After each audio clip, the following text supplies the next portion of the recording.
The summer heat of 1147 Anno Domini turned bread into a race against death. And I want you to think about what that really meant for a moment, because when we talk about food preservation today, we're talking about convenience.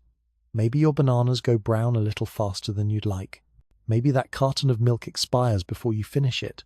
Annoying, right? But for Agnes de Lier, standing in her bakehouse in the town of Mons in Hainaut, watching green mould bloom across 5 days' worth of baking, like a plague spreading through her inventory, this wasn't inconvenience. This was survival. Each spoiled loaf represented copper coins she could not afford to lose, mouths she could not feed, and creditors whose patience had worn thinner than communion wafers. And here's the thing that makes this moment so critical to understand. Agnes wasn't just some baker having a bad week. 6 months earlier, her husband Pieter had marched east with Count Thierry of Flanders to join the Epsecourtend. Second Crusade, leaving Agnes a widow in practice if not in name. The Bakers' Guild had granted her temporary permission to operate the bakehouse, and that word temporary carried all the weight in the world. It was a courtesy extended to Crusaders' wives, revocable the moment any master baker questioned her competence or character. So picture this. It's dawn.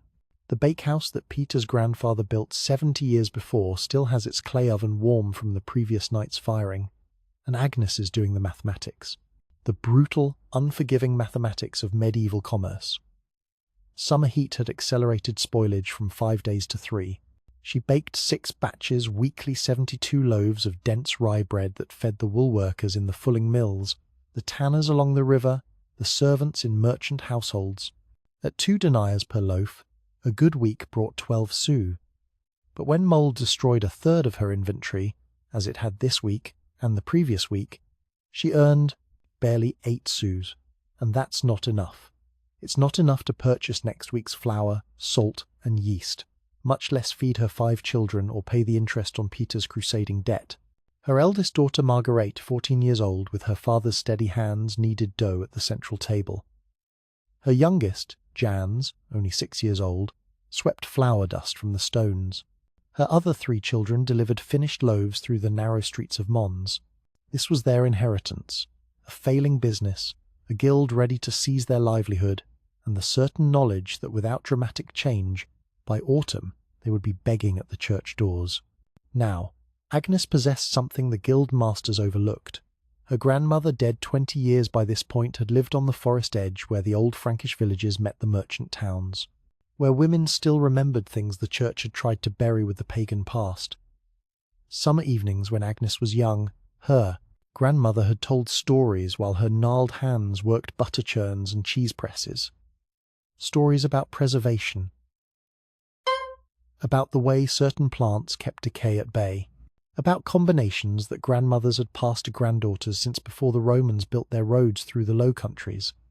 The church called such knowledge superstition when it was generous, witchcraft when it was not, and this wasn't theoretical danger. Just 3 years earlier in the neighbouring province of Brabant, a woman had been driven from her village for selling herbal remedies that worked too well, accused of making pacts with demons to achieve unnatural effects. Agnes had always been cautious, keeping her grandmother's wisdom locked in memory, never speaking of it openly. But caution and propriety did not feed starving children. That night, after Margrethe banked the oven coals and the younger children slept on their straw pallets, Agnes lit a single tallow candle and began to experiment. She worked with 3 small test loaves, each no larger than her fist, each treated differently. The first she coated with wild honey purchased from a forest beekeeper, honey so dark it looked like amber, thick enough to seal the bread's surface. The second she rubbed with salt and wrapped in cloth soaked in aged wine vinegar. The third she combined with dried herbs from her tiny garden, thyme, sage, and rosemary, mixed into a paste with honey and the ash from specific woods she had burned for their aromatic smoke. She wrapped each test loaf in clean linen, labelled them with charcoal marks, and hid them in the coolest corner of the bakehouse cellar. Then she prayed, not to the saints in their golden halos, but to her grandmother's memory, and perhaps to older powers that lurked in the spaces between approved prayers. Over the following days, she continued her experiments while maintaining normal production. Different honey concentrations, various salt ratios, alternative herb combinations. She studied how quickly each variation developed mold compared to untreated control loaves. And here's where you have to appreciate the scientific method at work, because Agnes in 1147 is doing chemistry. She doesn't know she's doing chemistry. She has no concept of microorganisms or pH levels or antimicrobial compounds, but she's testing variables. She's comparing results. She's iterating. Most attempts failed. Some tasted medicinal. Others crumbled to dust. Several attracted rats instead of preventing decay, but 3 combinations showed promise, slowing spoilage from days to a week. And then came the 10th morning. She unwrapped her most successful test loaf, the one combining honey, salt, aged vinegar, and herbs with wood ash. The crust felt firm under her fingers. No green fuzz, no sour smell. She tore it open and found the interior still soft, still edible, still bread rather than livestock feed. 10 days without mold. 10 days. Think about what that meant. In a world where bread typically spoiled in 3 to 5 days, Agnes had just tripled its lifespan. She'd solved a problem that every baker in Europe faced, but that no one had cracked. And she'd done it not through divine revelation or monastery scholarship, but through the accumulated wisdom of generations of women whose names never appeared in any chronicle. She shared a piece with Margarete, whose eyes widened at the discovery. "Mother," her daughter whispered, "this is witchcraft, they will say." Agnes looked at her eldest child, saw Peter's face in hers, and thought about the future she could provide, or the safety she could pretend to maintain. "This is survival, they will say," she replied, "and if they call it witchcraft, we will call it God's blessing on those who do not waste his gifts. But survival would require more than a secret recipe. It would require customers willing to pay premium prices for bread that lasted. It would require protection from guild rivals, who would see her innovation as either theft or heresy. It would require navigating the dangerous territory between success and suspicion, between prosperity and the accusations that destroyed women who rose too high above their station. Agnes had solved the preservation problem. Now she faced a harder challenge: how to profit from her discovery without losing everything to those who would call her success unnatural.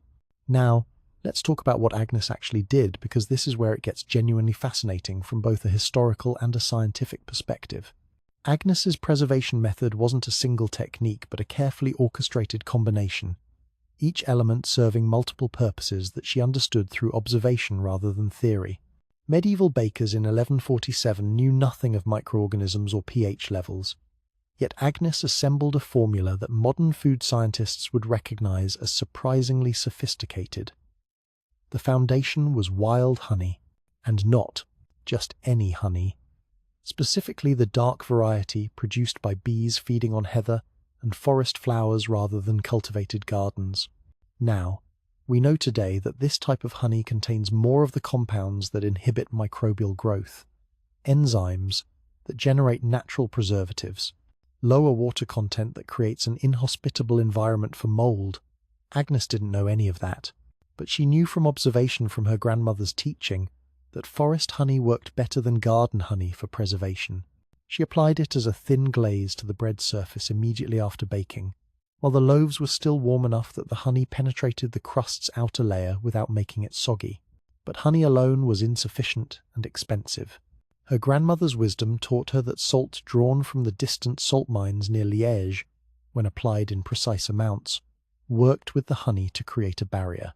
She dissolved coarse salt in aged wine vinegar that had turned so acidic it made her eyes water, and used this mixture to moisten the cloth wrappings. The combination lowered the bread's surface pH, while the salt created osmotic pressure that drew moisture away from potential mold spores. Again, Agnes had no concept of pH or osmotic pressure, but she knew what worked.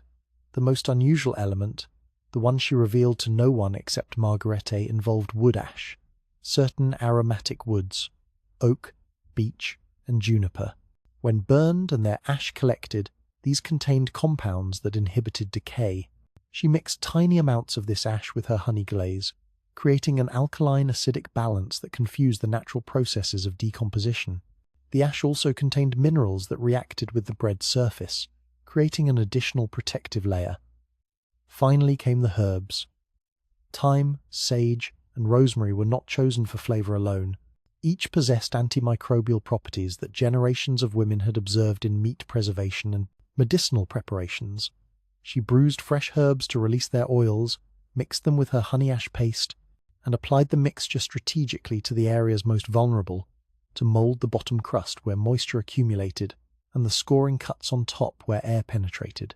The entire process added perhaps 10 minutes to each loaf's preparation and cost approximately 1 denier in materials, a 50% increase in production cost. But here's the economics. If the bread lasted 10 days instead of 3, she could charge 3 deniers per loaf instead of 2, and customers would still save money by wasting less. The economics were compelling if she could convince buyers that preserved bread was worth the premium. Her first strategic customer was Henri de Gand, a wool merchant who travelled weekly to Bruges and back a 4-day journey each direction. She approached him at the cloth market with a proposition. "Master Henri, I can sell you bread that will remain fresh for your entire journey and the return. 8 loaves for 24 deniers, expensive, yes, but you will eat well the entire trip instead of choking down stale crusts by day 3. Henri was sceptical but intrigued.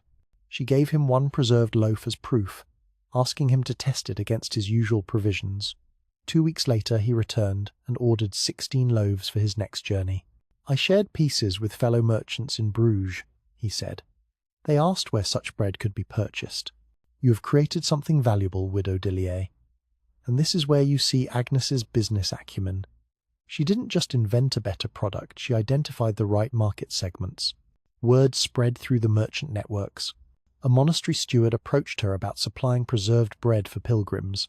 The abbey fed travellers daily but hated wasting loaves that went stale before they could be distributed to the poor. A minor nobleman's cook came seeking bread that would last through his lord's hunting parties. A ship's quartermaster bought provisions for a trading voyage up the Rhine. Within 3 months, Agnes had more orders than she could fill alone. She hired her first apprentice, Beatrix, a 15-year-old orphan with nowhere else to turn and everything to gain by learning a trade. Agnes taught her the basic baking, but kept the preservation treatment secret, performing it herself after Beatrix had gone home each evening. But success bred exactly the danger Agnes had feared. The master baker of Mons, a pompous tradesman named Godefroy, who had held his position for 12 years, began asking pointed questions. How did a widow's bread last so unnaturally long? What pacts had she made to achieve effects that defied God's natural order? Why did her bakehouse sometimes smell of strange smoke and herbs, when proper bread required only flour, water, yeast, and salt? Godefroy brought his concerns to Father Anselm, the parish priest whose approval or condemnation could make or break any woman's reputation. The priest visited Agnes's bakehouse on a Wednesday morning, his presence drawing curious onlookers who sensed potential scandal. Agnes had prepared for this moment. She greeted Father Anselm with appropriate deference and invited him to observe her work. "Father, God has blessed me with memory of my grandmother's wisdom. May she rest with the saints. She taught that we honor the Lord's gifts by not wasting them. My bread lasts because I treat it with honey, blessed salt, and herbs from the church garden itself. Nothing more mysterious than good stewardship." Notice the framing here. She emphasized the honey, a product of God's industrious bees, mentioned in Scripture itself as flowing in the Promised Land. She displayed the salt she purchased from the monastery's own stores. She showed him the herb garden planted against the bakehouse wall, noting that thyme and rosemary grew in every monastery garden precisely because holy brothers recognized their preserving properties. Father Anselm watched her work, asked probing questions, and finally nodded. "I see nothing heretical in refusing to waste the Lord's bounty. If he has granted you wisdom and preservation, this is a blessing to be shared, not hoarded." He blessed her oven, her tools, and her efforts, a public endorsement that silenced Godefroy's accusations. But the master baker found another angle of attack. He argued before the guild council that Agnes's technique should be shared freely among all bakers, that no individual should profit from knowledge that benefited the community. If her preservation method was legitimate, let her teach it to all masters. If she refused, clearly she was hiding something unnatural. Agnes faced her moment of decision. She could yield, sharing her formula and losing her competitive advantage. She could refuse absolutely, confirming suspicions and risking guild action. Or she could find a middle path, and here's where she demonstrated genuine, strategic brilliance. She offered to demonstrate her method before the full guild, explaining her techniques while maintaining certain strategic ambiguities. She framed the process as extraordinarily time-consuming and skill-dependent, requiring years to master the precise balance of ingredients and timing. Technically, she revealed everything. Practically, she ensured that crude imitations would fail. The honey must be the right type, applied at the right temperature. The vinegar must be properly aged. The herbs must be fresh and prepared correctly. The ash must come from specific woods burned in specific ways. She trained Margarete in these subtleties and carefully selected 2 more female apprentices, young women with nowhere else to turn, who would guard the bakehouse's secrets because their livelihoods depended on them. Agnes was building something her guild rivals failed to recognize. Not just a business, but a network of women who controlled valuable knowledge. By 1149 Anno Domini, 2 years after Agnes's first experiments, her preserved bread had transformed local markets and attracted dangerous attention. She now operated 3 ovens, with 6 apprentices, all female. Her bakehouse supplied merchant caravans, monastery kitchens, noble households, and even military provisioners preparing for ongoing crusading efforts. Where she once struggled to earn 8 sous weekly, she now cleared 3 livres per month. To put that in perspective, she was making more than many minor landholders, making her one of the more prosperous traders in Mons despite her unofficial status. And this prosperity created enemies. Godefroy the master baker watched his own sales decline as customers switched to Agnes's longer-lasting products. Other guild bakers faced similar losses. The economic threat was clear. If bread lasted 3 times longer, customers bought 1/3 as often. Agnes's innovation was shrinking the overall market for traditional bakers. Guildmasters convened and decided that Agnes must be brought to heel. They could not easily revoke her license. Father Anselm's blessing and her growing list of influential customers provided protection. Instead, they pursued economic warfare. Guild bakers collectively lowered prices, attempting to undercut Agnes despite the inferior shelf life of their products. They spread rumors that preserved bread contained suspicious ingredients that might sicken children or offend God. They pressured flour merchants to limit Agnes's access to the best grain. Agnes responded with strategic calculation. She could not compete on price with the guild's collective resources, so she doubled down on quality and market segmentation. For wealthy customers, she developed premium preserved bread using the finest wheat flour, richer honey, and exotic herbs, imported through merchant contacts commanding prices that guild bakers could never match. For military provisioners, she emphasized durability and nutritional density over taste, creating hardtack-like preserved loaves that could survive weeks of campaigning.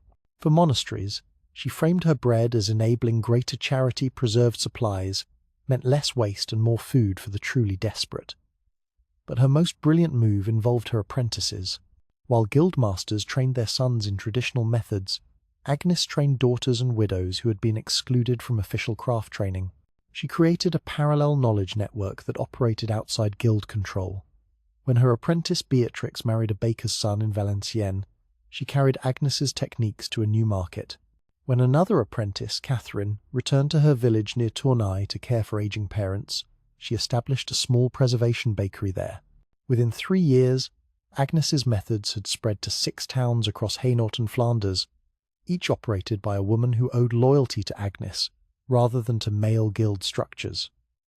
This network operated as an informal cartel. Agnes's former apprentices agreed on quality standards, pricing guidelines, and customer allocation. They shared improvements to the preservation formula and warned each other about hostile guild actions.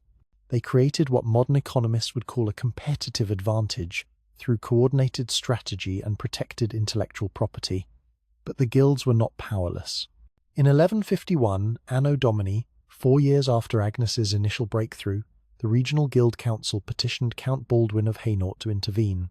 They argued that Agnes operated outside proper guild authority, that she trained apprentices without official sanction, and that her growing commercial network threatened the established order of trade in the county. Count Baldwin ordered a hearing to resolve the dispute, and this is the moment where everything Agnes had built could have collapsed. She appeared before the Count's justiciars with Father Anselm, Henri de Gand, the merchant, and several customers willing to testify about her bread's quality and her Christian character. Godefroy and 5 other guildmasters presented their case, that Agnes was technically operating illegally as a widow without a husband's guild membership, that her training of female apprentices violated craft traditions, and that her refusal to share her complete technique with guildmasters constituted unfair commercial practice. The hearing lasted a full day. Agnes defended herself by arguing that she had never violated explicit guild rules. Her late husband's membership had been in good standing. When he departed for crusade, she had paid all required fees, and she had committed no fraud or deception. Her preservation technique required no special guild knowledge because it involved treatment after baking, not the baking itself. Her apprentices were not being trained as full guild bakers, but as specialists in preservation, a distinct trade not covered by existing guild charters. The legal argument was clever but insufficient. What truly swayed the justiciars was economic reality. Agnes's preserved bread had become essential to several profitable enterprises. Merchants relied on it for trade journeys. Military quartermasters needed it for garrison supplies and campaign provisions. Monastery stewards used it to fulfill charitable obligations more efficiently. Shutting down Agnes's operation would inconvenience people with far more influence than guild bakers. Count Baldwin's justiciars ruled that Agnes could continue operating under her late husband's guild membership as long as she paid a special annual fee, effectively creating a new category of licensed widow trader. Her apprentices were classified as preservation specialists rather than bakers, allowing them to learn her techniques without violating guild training restrictions. The guilds were ordered to cease their price-fixing campaign against her. It was a partial victory that established important precedents. Agnes had not defeated the guild system, but had carved out a protected space within it. Women with specialized knowledge could now claim commercial legitimacy based on skill rather than male sponsorship. Yet victory came with compromises. The special annual fee was substantial 2 livres, more than many journeyman bakers earned in a year. Agnes had to accept ongoing guild supervision and periodic inspections. She could not formally claim the title of master baker despite operating a larger enterprise than most guild masters. And most significantly, she had to promise not to teach preservation techniques to any males, ensuring her network remained entirely female and thus less threatening to guild power structures. Agnes accepted these terms because they gave her something more valuable than official status: security for her daughters and her apprentices. Margarete, now 18, managed one of the bakehouse's 3 ovens and was developing improvements to the Walder's original formula. Agnes's 2 younger daughters showed talent for the trade. Her apprentice network continued growing, spreading across the Low Countries, but the most important outcome was invisible to the justiciars and guildmasters. Agnes had demonstrated that women could control valuable commercial knowledge, build business networks, and negotiate with male authorities from positions of strength. Her success challenged assumptions about women's capabilities and proper social roles without directly confronting them. She had not changed the rules openly, but had bent them sufficiently to create new possibilities. By 1153 Anno Domini, when rumours finally arrived that her husband Pieter had died of fever in the Holy Land 3 years earlier, Agnes had already secured her family's future. She was formally a widow now, but in practice, she had been running her enterprise independently for 6 years. The transition changed nothing except paperwork. That year, she refused to offer from a wealthy merchant consortium to purchase her preservation formula for 50 livres, an enormous sum that would have made her comfortable for life. Think about what 50 livres represented. A skilled craftsman might earn 3 to 4 livres per year. This was generational wealth being offered to her. But she refused because the formula was not merely a recipe but a legacy. It represented her grandmother's wisdom, her own innovation, and her daughter's inheritance. It was power, autonomy, and proof that women could create value that men could not simply take. Instead, she continued teaching, expanding, and refining her network. By the time her children reached adulthood, Agnes's preservation methods had spread across Flanders, Hainaut, Brabant, and into northern France, carried by women who had learned at her ovens and in her cellars. 3 generations after Agnes de Lier first coated test loaves with honey and ash, her preservation techniques had become so thoroughly integrated into commercial baking across the Low Countries that most practitioners no longer knew their origin. In 1230, Anno Domini, a guild chronicle in Bruges attributed the method of long preservation bread to a monk named Brother Bartholomew, crediting divine inspiration for what had actually been a widow's desperate innovation. Agnes's name appeared nowhere in official records except as a footnote about special guild fees paid in the 1150s. And this is the pattern we see throughout history, isn't it? The erasure of women's contributions, the reassignment of credit to male figures, the assumption that innovation must come from monasteries or universities rather than bakehouses and kitchens. Yet her techniques persisted, evolving and spreading through the channels she had established. The network of women bakers that Agnes had built continued operating across multiple generations. Her granddaughter Marie operated 3 bakehouses in Ghent by 1200 Anno Domini, supplying preserved bread to merchants trading as far as London and Hamburg. Former apprentices and their daughters had carried the methods into France, the Rhineland, and eventually to Italian port cities, where preserved bread became essential for maritime commerce. The military impact of long-lasting bread proved more significant than anyone in 1147 could have imagined. Crusading armies in the Holy Land during the 1200s relied on preserved bread that could survive the long sea journey from European ports. Garrison commanders throughout Europe maintained stockpiles of bread that remained edible for weeks, transforming siege warfare by extending the time defenders could hold out without resupply. When Mongol invasions threatened Eastern Europe in 1240 Anno Domini, Polish and Hungarian forces relied partially on preserved provisions that allowed them to maintain defensive positions longer than traditional supplies would have permitted. The first empire, economic ripple effects were equally profound. Longer-lasting bread reduced food waste throughout medieval society, lowering overall grain demand slightly but noticeably. This reduction helped stabilize bread prices during poor harvest years, preventing some of the price spikes that typically triggered urban unrest. Merchant trading networks lengthened as reliable provisions allowed longer journeys without resupply stops. Monastery charitable operations became more efficient, enabling religious houses to feed more pilgrims and poor supplicants with the same resources.